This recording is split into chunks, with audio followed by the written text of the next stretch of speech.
For 29 years, I've carried a secret that still haunts my dreams. In 1996, I was a facility custodian at a classified government installation in eastern Washington. And for 3 years, I was the Parkers' only person who would enter the containment cell to feed the Bigfoot they kept locked in Sub 4. What that creature told me about the experiments they were conducting about what the government was really doing down there is something I've been too afraid to share until now. My name is Roger Kincaid, and in November 1996 I was working as a facility custodian, which is a fancy government title for janitor, at what official documents called the Cascade Mountain Research Station.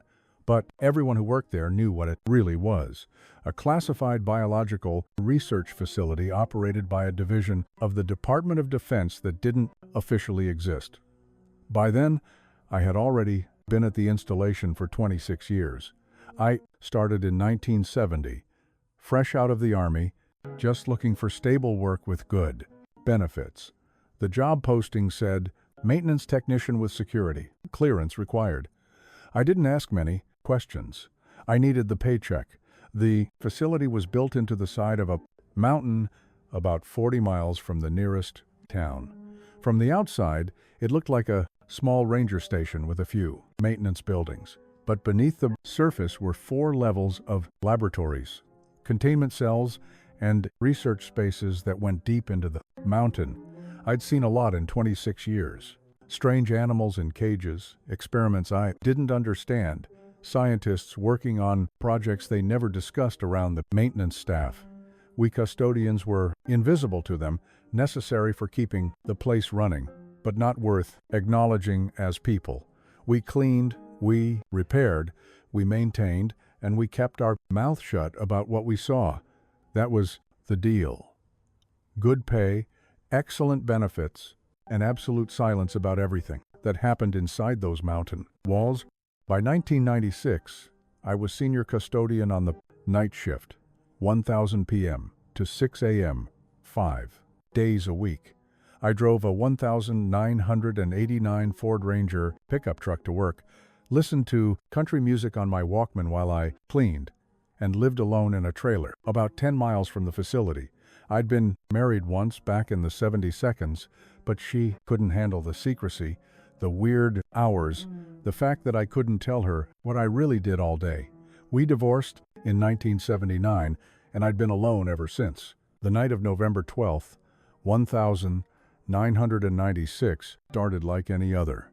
I arrived at 9:45 p.m., parked in the employee lot, and used my key card to enter through the service entrance. The facility was theater at night.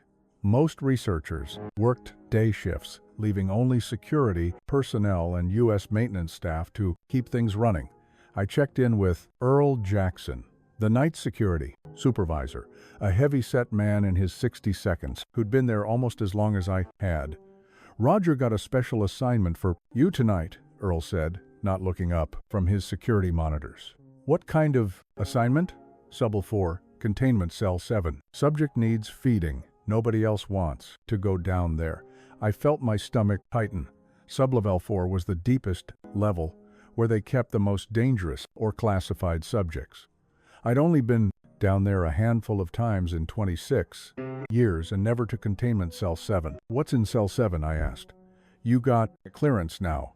Been bumped up to blue level access as of last week." "Didn't they tell you?" "No." Earl finally looked at me. "They never tell the custodians anything. Cell 7 contains a large biological specimen, hostile supposedly, though it's been docile lately. Nobody wants to go in there. The scientists are scared of it, and the other custodians refuse.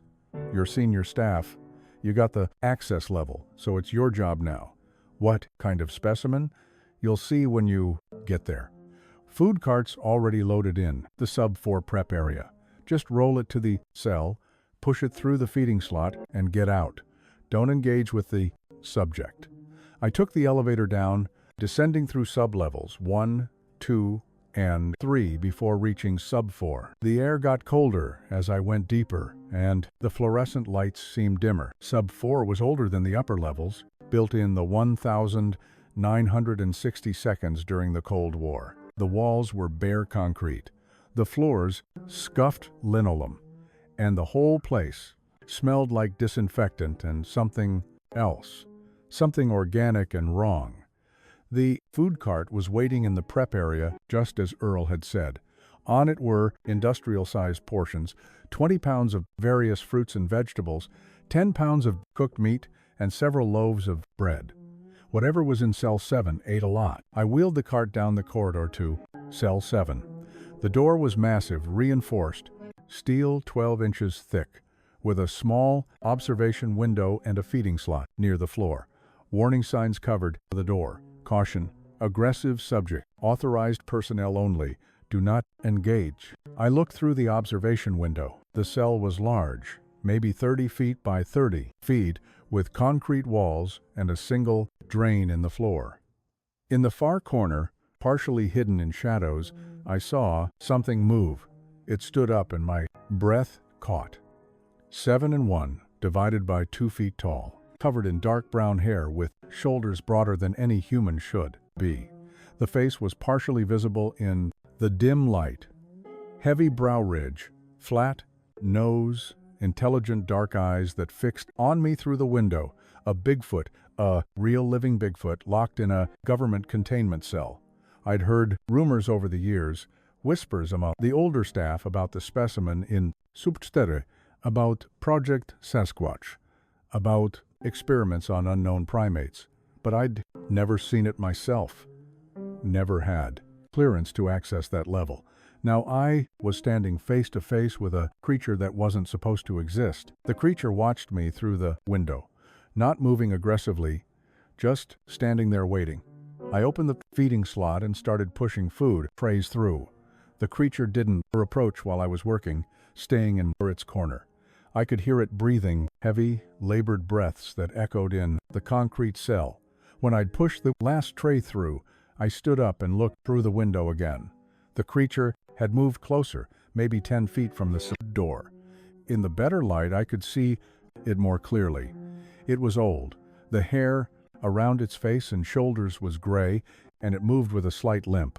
There were scars visible through the hair, old injuries, poorly healed, and the eyes. The eyes held intelligence and something else, sadness, resignation. "I'm sorry," I said, though I don't know why I spoke. Maybe because in that moment it didn't look like a danger specimen. It looked like a tired old prisoner. The creature tilted its head, studying me. Then it did something that made my heart stop. It raised one massive hand and placed it against the inside of the observation window, palm flat against the glass. The gesture was unmistakable. Reaching out, trying to connect. I should have left. That was protocol. Feed the subject. Don't engage. Leave immediately. But something about that gesture, about the intelligence and loneliness in those eyes, made me stay. I raised my own hand and placed it against the window, matching where its palm was on the other side. We stayed like that for maybe 30 seconds, separated by 12 inches of steel and bulletproof glass. Two beings, acknowledging each other's existence. Then the creature made a sound, low, rumbling. Not quite animal, but not quite human either. It sounded like it was trying to speak. I went back the next night, November 13th, and the night after that. Each time I brought the food cart, pushed the trays through the slot, and spent a few extra minutes at the observation window. The creature would approach, sometimes placing its hand against the glass, sometimes just standing there looking at me. On the fourth night, November 16th, I did something that was absolutely against protocol. I brought my Walkman and a small portable speaker I'd borrowed from the employee break room. When I arrived at Cell 7, I set up the speaker near the observation window and pressed play. It was Johnny Cash. I walked the line. From a tape I'd had since the 70 seconds.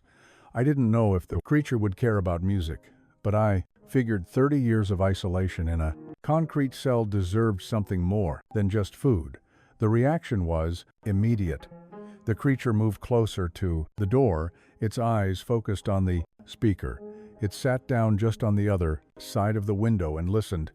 When the song ended, It made that rumbling sound again, louder this time. "You like that?" I asked. The creature nodded. A clear, deliberate nod. My hands were shaking. This wasn't just an intelligent animal. This was something that understood music, could comprehend questions, could communicate. "How long have you been here?" I asked. "Not really," expecting an answer. The creature held up its hands and began showing me fingers. 3 fingers on one hand, then closed fist, then 3 again. 3 years. This creature had been locked in this cell for 33 years. "Jesus," I whispered. "I'm so sorry." The creature pointed at me, then at itself, then made a gesture like opening a book or speaking. "You want to tell me something?" I interpreted. It nodded emphatically. I looked down the corridor to make sure no one was coming, then pulled out the small notepad I kept in my pocket for work notes. I held it up to the window. "Can you draw? Show me what you want to say." The creature looked at the door at the feeding slot. Its meaning was clear. It couldn't reach through the glass, but it could through the slot. Every alarm in my head was going off. Opening that slot while the subject was near the door was dangerous, possibly fatal. But looking into those eyes, I didn't see aggression. I saw desperation. I made a decision that would change everything. I opened the feeding slot and slid the notepad and pencil through. The creature carefully picked them up with hands that seemed too large for such delicate work. And then, in the dim light of that containment cell, it began to draw. I watched through the observation window as the creature drew. It used the pencil awkwardly, gripping it with its massive fingers in a way that shouldn't have worked, but did. Each line was slow, deliberate, purposeful. After about 5 minutes, it slid the notepad back through the feeding slot. I picked it up with trembling hands and looked at what it had drawn. The first image showed crude stick figures, 4 larger ones, and 2 smaller. Above them, simple, triangular shapes representing trees. A family, a group living in the forest. The second image showed the same figures surrounded by other stick figures holding straight lines, rifles. Several of the original figures were drawn on the ground, horizontal, dead. The third image showed a square with 1 figure inside. Bars across the front, a cage around it, human figures with what looked like white coats. I looked up at the creature. It was watching me, intently, breathing heavily, waiting for understanding. "They hunted your family," I said slowly. "Killed them, captured you." The creature nodded once, then gestured urgently. "More? There's more." I slid the notepad back through the slot. The creature continued drawing, with surprising focus for something with hands designed for gripping branches, not pencils. The fourth image showed the cage again, but this time with lines radiating from the figure inside. Around the edges, crude drawings of equipment, boxes with wires, cylindrical shapes that might be medical instruments. The fifth image made my stomach turn. The figure strapped flat, human shapes, standing around it with pointed instruments. I could see the creature had pressed harder here, the pencil marks darker, more violent. The sixth image showed multiple squares arranged in rows, cells inside. Some were figures. One cell had heavy black scribbles covering it completely. When the notepad came back this time, I had to sit down on the concrete floor, my back against the wall opposite the cell door. "How many?" I asked, pointing at the drawing. "How many were captured?" The creature held up both hands. 5 fingers, then 4. 14 total. "And this one," I pointed at the blacked out cell. The creature made a sound, low, mournful. Then it pointed at the crossed out cell and drew its hand across its throat in a gesture. I recognized, universally, dead. Catters captured. 1 dead. Trays still, alive somewhere in this facility. Are they here on this level? The creature shook its head and pointed downward, emphatically. Below, deeper than sublevel 4. I'd worked here 26 years and never knew there was anything below this level. "What are they doing to you?" I asked. "These experiments, What do they want? The creature took the notepad again. This time it drew more carefully. It showed its own head, rough but recognizable with the distinctive crest. Lines came from the head in waves. Then it drew another head of its kind nearby, with similar waves. The waves connected between the two heads in rhythmic patterns. Below that it drew what looked like a drum or something being struck repeatedly. Next to it, wavy lines matching the pattern from the heads. I stared at the drawing, trying to understand sound. You communicate with sound patterns. The creature nodded, then made a series of low vocalizations, rhythmic, patterned, almost like a code. Then it pointed at another crude drawing it had added. Multiple figures of its kind, all with the wave patterns synchronized between them. You communicate as a group with patterns, rhythms. The creature nodded emphatically, then drew human heads with similar waves connecting them. And then, in the dim light of that containment cell, it began to draw. Below it, the creature drew a military star symbol, the same one I'd seen on official facility documents. My blood ran cold. They want to understand how you coordinate, how your group communicates without language. They want to replicate it for military use. The creature's eyes confirmed everything. Then it drew one more image that made the picture complete. A human, head with mechanical components, attached sensors, wires connected to equipment. The equipment connected to other humans wearing what looked like military helmets. Silent coordination, tactical communication, without radios, that could be intercepted or jammed. That's what they were after. They'd captured these beings to study how they naturally synchronized their actions and vocalizations, hoping to replicate it for military applications. Over the following nights, our communication evolved. I brought index cards with simple yes-no questions, and the creature would nod or shake its head. I learned more through drawings scratched in dirt. I deliberately left on the cell floor patterns the creature would create, and I'd photograph with my disposable camera before cleaning them away. The creature had a rhythm to its communication. It would tap on the walls in specific patterns when agitated, make different guttural sounds for different meanings. 3 sharp knocks meant danger. A low sustained rumble meant sadness or pain. Quick, high-pitched sounds meant urgency. Through crude drawings and patient repetition, I learned what the experiments entailed. The creature drew itself with metal bands around its head, sensors measuring brain activity.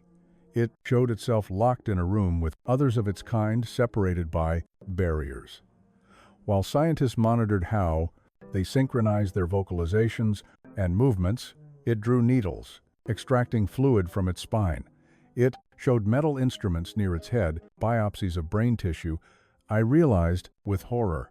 The drawings showed restraints, showed the creature struggling, showed human figures in hazmat suits standing outside the cell, while the creature writhed in obvious pain.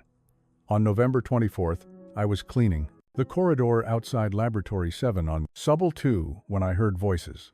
2 scientists emerged from the lab. So, engrossed in conversation, they didn't notice me with my cleaning cart. Project Mindbridge is entering final phase, the younger man said. Dr. Carlson believes we're 6 months from a working prototype of the neural synchronization harness. The primary specimen's baseline readings are degrading, though, an older woman replied. 33 years of confinement stress. The neural pathways are showing deterioration. We might not have 6 months before Subject 0 becomes non-viable for the final extraction procedures. Then we accelerate. Director's orders came down yesterday. Pentagon wants demonstrable results by April or they're defunding the program and transferring assets. What happens to the specimens if we shut down? The pause that followed was heavy. Same protocol as Subject 9. Termination and disposal. They walked away, leaving me frozen with my mop. Subject 9, Cell 9. The one peak had crossed out in its drawing. That night I arrived at Cell 7 shaking with anger and fear. For 26 years, I'd followed orders, kept my head down, been the good employee who didn't ask questions, but I couldn't pretend anymore. Using drawings and gestures, I explained what I'd heard. 6-month deadline. Deteriorating condition. the word termination, I didn't soften it. Peak deserved to know the truth. Peak's reaction was eerily calm. It pointed at itself, then made the throat-cutting gesture. It had known. Somehow, through the increasing frequency of the experiments, the rougher handling, the desperate urgency of the researchers, it had known its time was running out. Then Peak drew something new, a schematic of the facility from above, surprisingly detailed. It marked Subble 4, then showed a deeper level, Sub 5. Multiple cells were drawn there, containing figures like itself, 13 figures. Then Peak drew something that changed everything. A tunnel leading from Sub 5 to a shaft that went upward. The creature pointed at the drawing insistently, then made walking motions with its fingers. An exit. A way out, through old service infrastructure. Peak looked at me and pointed at my chest. Then it pointed at the tunnel, drawing. Then it made a gesture of opening, freeing. "You want me to help you escape?" I said, my voice barely a whisper. Peak nodded, slowly, deliberately. Then it pointed at the drawing of the 13 other cells. All of them. It wanted me to help free all of them. I'm just a custodian. I don't have clearance for Sub 5. I don't have the authority. Peak made an urgent sound and drew again. My face rough but recognizable with my glasses. Next to it, a key ring, access cards, the tools of my trade. Below that, it drew the facility at night. Empty corridors, few human figures. It was right. I had access to maintenance areas nobody else bothered with. I had master keys for service tunnels and utility spaces that hadn't been inspected in decades. And at 2 a.m. on a Tuesday night, the facility ran on skeleton crew. If anyone could move through this place unseen, it was me. I'd been invisible for 26 years. "Even if I could get you out," I said. "You've been here for 33 years. You're old. You're injured. How would you survive out there?" Peak drew again with careful precision. A forest, distant, mountains, multiple figures like itself, among the trees. It tapped the drawing, then its chest. Others, its kind still, existed out there, free. If Peak could reach them, it would survive. "This is insane," I muttered. "I could lose my job, go to federal prison, they could." Peak placed its hand against the observation window. That same gesture from our first meeting, but the eyes were different now.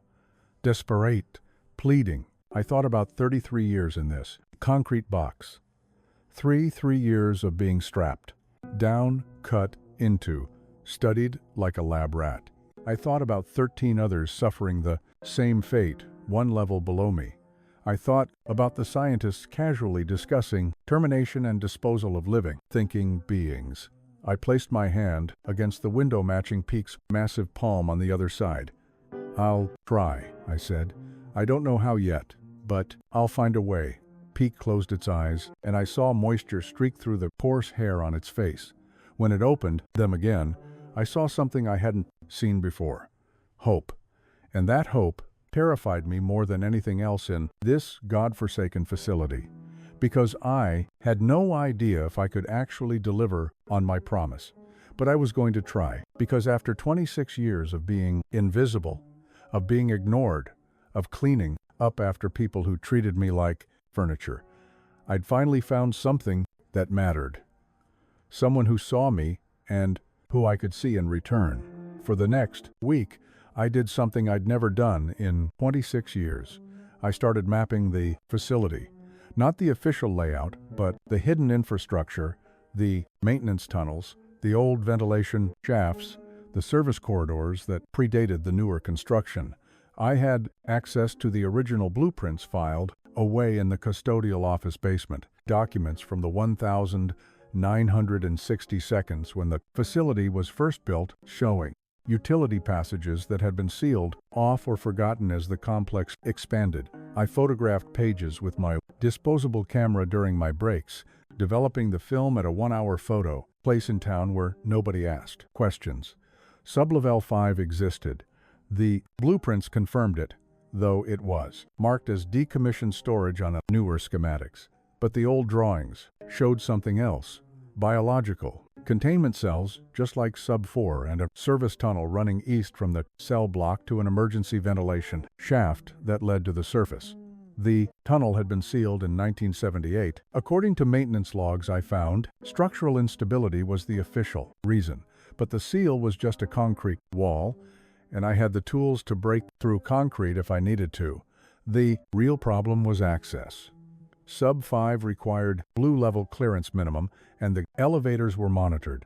Security logged every descent below Sub-3.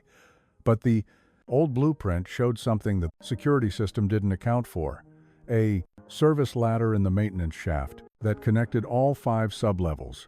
It hadn't been used in decades, probably wasn't even in the security database. On December 2nd at 2:47 a.m., I made my first descent to Sub-5. The maintenance shaft access was in the Sub-4 utility room, hidden behind a panel marked high voltage, authorized personnel only. I'd checked it during my regular duties. The panel was never locked because nobody ever needed to access it. Behind it was a rusted ladder bolted to concrete, descending into darkness. I'd brought my heavy-duty flashlight, work gloves, and my heart hammering so hard I thought everyone in the facility could hear it. The ladder rungs were old, some loose, and the descent felt endless. When I finally reached the bottom, I found myself in a corridor I'd never seen before. Sub-5 was older than the levels above it, the original construction from the 1960 seconds. The concrete walls were stained with water seepage.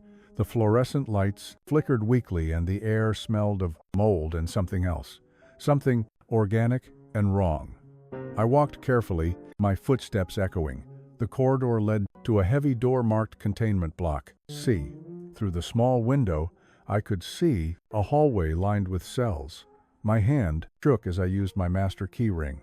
Most of the older locks in the facility used the same basic mechanism, and I'd learned over the years that the master maintenance key opened more than it should.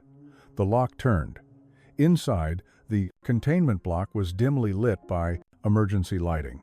6 cells on each side of the corridor, 12 total. Through the observation windows, I saw them, creatures like Peak, 13 of them in various states of health and age. Some stood at their windows as I passed, watching me with those intelligent, haunted eyes. Others lay on the floors of their cells, too weak or too broken to move. One cell held a female, smaller than Peak, with an infant clinging to her. The baby couldn't have been more than 2 or 3 years old, born in captivity. The mother watched me with protective intensity, positioning herself between me and her child. Another cell contained what looked like an adolescent, maybe 12 or 13 feet tall, pacing frantically. It had fresh bandages on its head, crude wrappings over what must have been surgical sites. When it saw me, it made urgent, clicking sounds and gestured wildly at the door. At the end of the corridor was Cell 9, the one Peak had marked with heavy black scribbles. Through the window, I saw it was empty except for dark stains on the concrete floor that cleaning chemicals hadn't yet removed. This was where they'd let one die or killed it outright when it became non-viable. I stood there for maybe 20 minutes just witnessing, documenting in my memory what the government was doing in this buried place. These weren't animals. These were families, individuals with personalities and emotions, locked in concrete boxes and tortured for science. When I climbed back up the ladder to Sub-4, I went straight to Cell 7. Peak was waiting at the window as if it had known I would come. I held up my notepad and drew what I'd seen. 13 cells, the mother and child, the adolescent with head bandages, the empty Cell 9 with its stains. Peak made a sound I'd never heard before, a high, keening wail that echoed through the concrete corridors. Grief, recognition. It knew these individuals, had probably heard them through the facility's ventilation system for decades. Fellow prisoners it could never reach.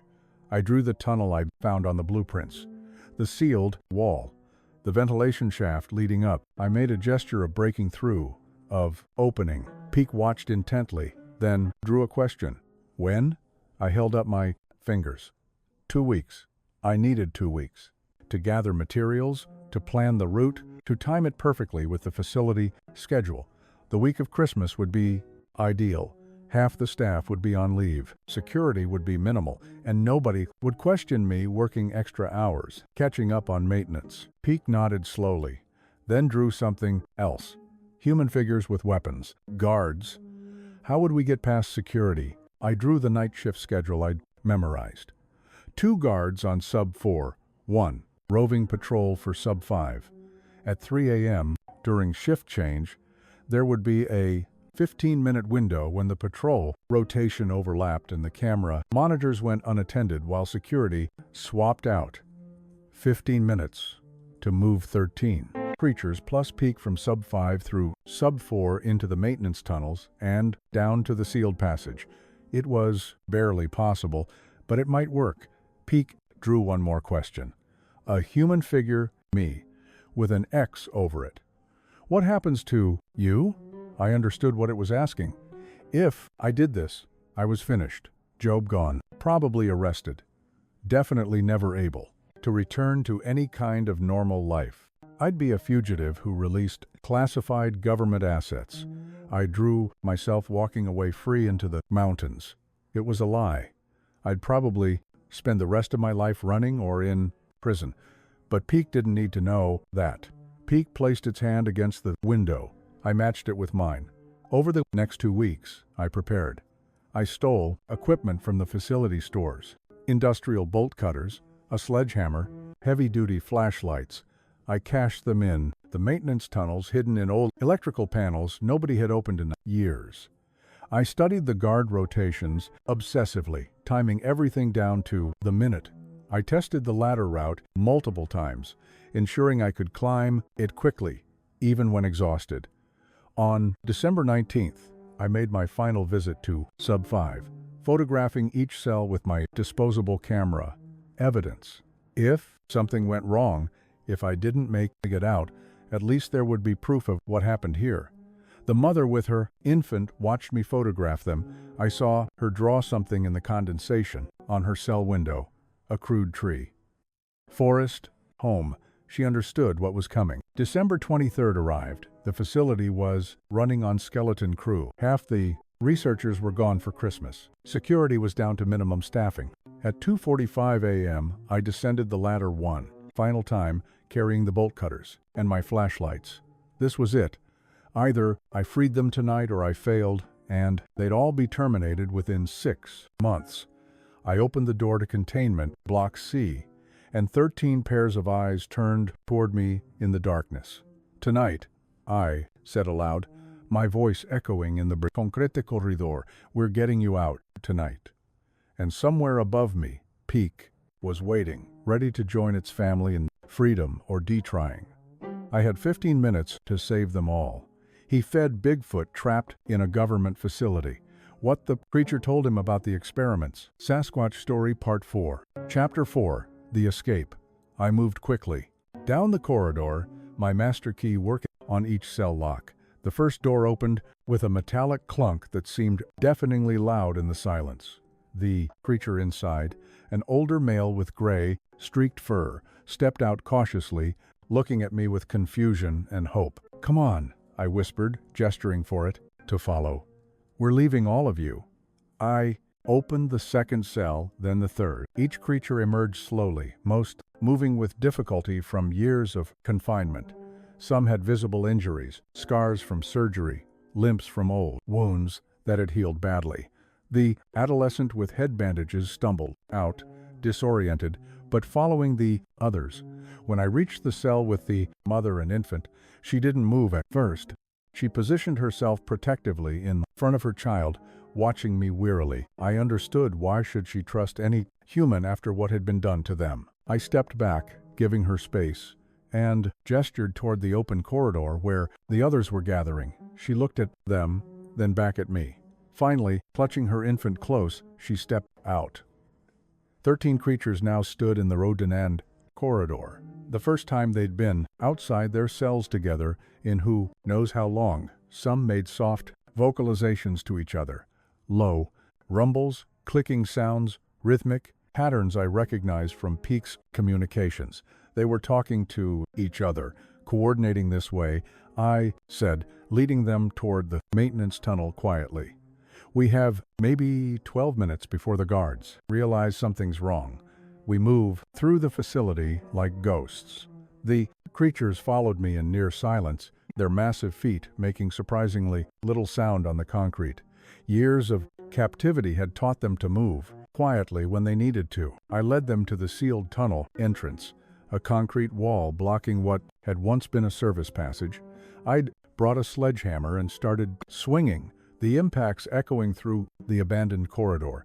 The concrete was old, cracked from decades of water seepage. It took 6 hits before the first chunk fell away. 3 of the larger males stepped forward and began pulling at the concrete with their bare hands.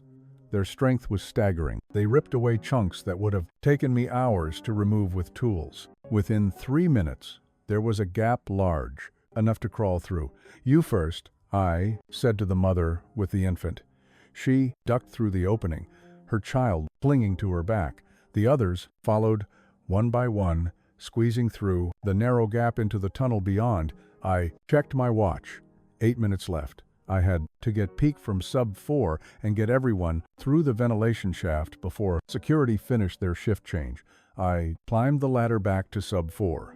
My legs burning, my lungs screaming. Peak was waiting at the cell door, which I unlocked earlier. When I opened it, Peak emerged for the first time in 33 years. The creature stood in the corridor, seeming disoriented by the open space. For over 3 decades, its entire world had been that 30x30 concrete box. Now, there were no walls immediately surrounding it. "Come on," I said, grabbing Peak's arm. "The others are waiting. We have to move." Peak followed me to the ladder, but stopped at the edge, looking down into the darkness with fear.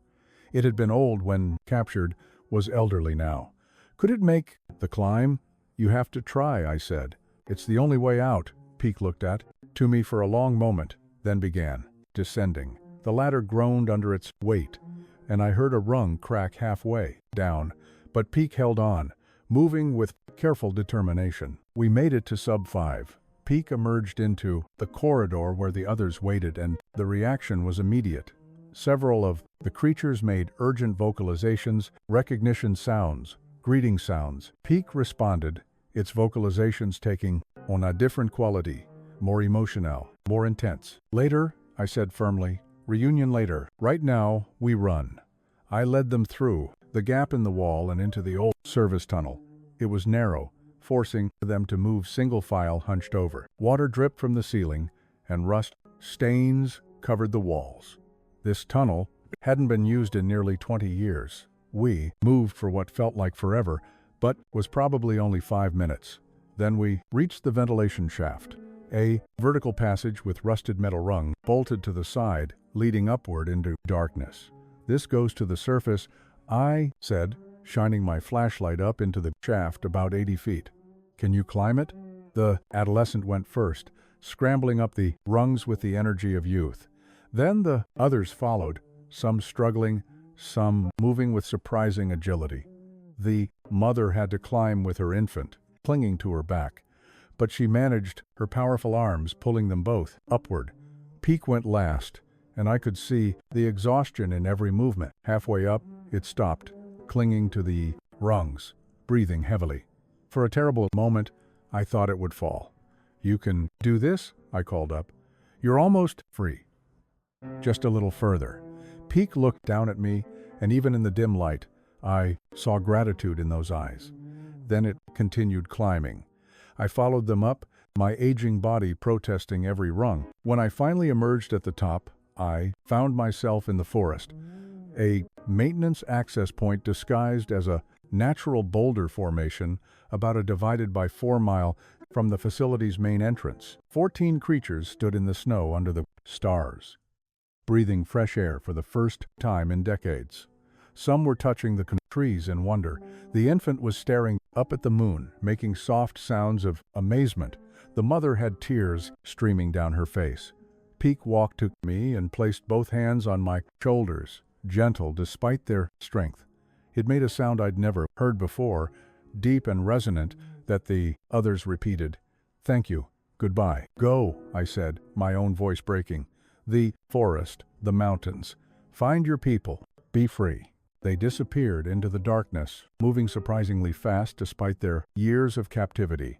Within moments, they were gone, leaving only footprints in the snow. I stood there alone, knowing I'd just committed career suicide and would probably face federal charges. But I'd freed 14 innocent beings from torture and death. Below me, alarms began to sound in the facility. They discovered the empty cells. I had maybe an hour before they found me. I used it to hide the tools to cover tracks as best I could. When security finally arrived, I was in the sub-4 custodial closet, mopping the floor like I'd been doing my job all night. They arrested me anyway. The security footage was circumstantial, but the timing was too convenient. I'd been the only person with access to the right areas at the right times. I never admitted anything, not during interrogation, not during the internal investigation. Without the creatures to examine, without bodies, they couldn't prove what I'd freed. Just that secure containment had been breached and classified assets had disappeared. I spent 6 months in federal detention before they gave up, trying to make charges stick. Released on administrative discharge with my pension revoked, and a lifetime NDA that threatened prison if I ever spoke about my employment. I didn't care. Somewhere in the forests of eastern Washington, 14 creatures I'd helped save were living free, and that was worth everything I lost. I'm writing this in 2025, 29 years after that December night. I'm 83 years old now, living in a small apartment in Spokane on Social Security alone. Since my government pension was revoked, my hands shake from arthritis. My back aches from decades of custodial work, but I have no regrets about what I did. The immediate aftermath was brutal. Federal agents interrogated me for days, demanding to know how I'd breached containment, where the assets had gone, who had helped me. I gave them nothing. I claimed I'd been doing routine maintenance, had seen nothing unusual, had no knowledge of any escape. The security footage showed me in the right areas at suspicious times, but it never caught me actually opening cells or leading anyone anywhere. Without the creatures themselves as evidence, the case fell apart. They couldn't prove what I'd released without admitting what they had been holding. And officially, the facility didn't hold anything except classified biological research samples. Dr. Carlson, the lead researcher on Project Mindbridge, had a nervous breakdown 3 months after the escape. I heard through former colleagues that she'd been found in her office sobbing, saying she could still hear the vocalizations of the specimens echoing through empty cells.